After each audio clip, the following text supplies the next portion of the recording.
The sourcing challenges in today's marketplace are abound, unfortunately, and they really do impact organizational diversity in all of the different areas where we see these challenges. The first challenge that everyone struggles with sourcing and getting out there into the market is time and efficiency. Everyone needs a position filled yesterday, and it's really hard to slow down and take the time to actually go out there and source the right candidates that we're looking for and still actually stay efficient and get someone in the seat quickly. And that really impacts organizational diversity because oftentimes we default to just going to someone we know for a referral or going to someone we spoke to previously.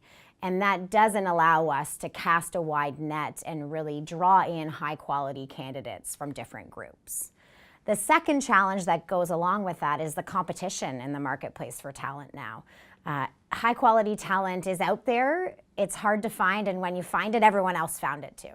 So really that competition plays into the time and trying to move quickly when you find a quality candidate, and that can really speed up your process when you're trying to slow it down to get out there and source diverse talent. And the last piece is our traditional sourcing methods that we use oftentimes connect us with people who are like us, because that's just the way it goes. You know, your LinkedIn network is a lot of people you may have gone to school with or you may work with. And if we're just sharing it through those sort of networking platforms, we're only accessing a small group of people, and it becomes really homogenous when we're really trying to get a much wider net of people from all different groups.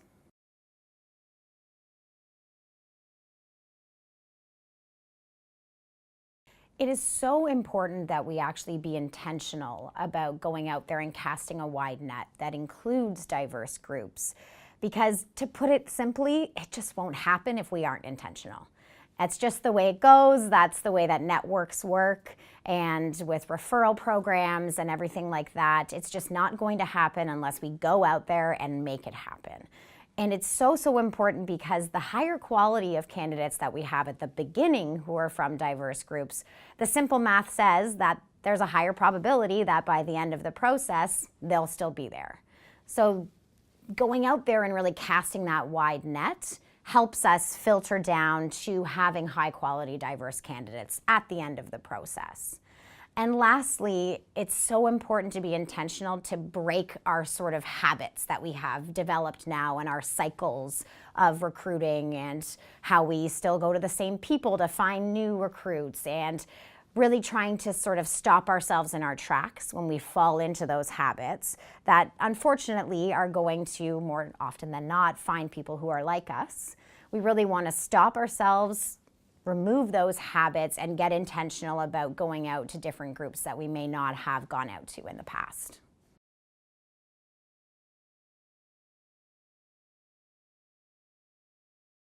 There are several different ways to get more intentional about our recruitment practices to really put diversity at the forefront. And the first one is just as simple as making a plan. So sitting down and looking at who is in your market, looking at who you've accessed in the past, what your team looks like, and where some gaps might be when we think about experience, background, preferences, all the different elements of diversity, and getting intentional about going to find those groups then to fill those gaps. So the plan is the most important piece. And then the next piece is to get a little creative and really develop some processes that are efficient and easy to replicate. So many times I see people get really creative and it ends up being just a one-off, and they can't replicate it every time they want to hire someone from a diverse group. So a great example would be if you know that advisors who are entrepreneurial really are successful in the long run, that can be a diverse group. That can be sort of an intentional, targeted sourcing tactic where maybe you go to stores and talk to the owners and say, what are your kids up to? You know, are your kids in school right now? What are they thinking of afterwards? Because that family has that entrepreneurial mindset.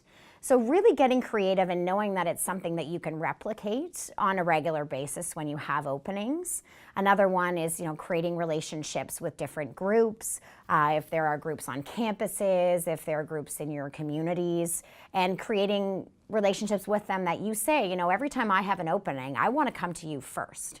And you can send me your best people, or we can advertise through you, and knowing that it's easy for you to do it on a regular basis. And lastly, what gets measured gets managed. So really making sure that you're measuring your return on your investment in those sort of creative processes that you've put in place.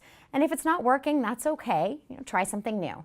But really making sure that you're keeping track of those relationships and really measuring that ROI. Because, at the end of the day, it's really important that we're investing in things that work. And it might take some time to land on something that really works, but using that sort of ROI to drive you and finding that process that you can replicate for a real good return is the ideal way to do it.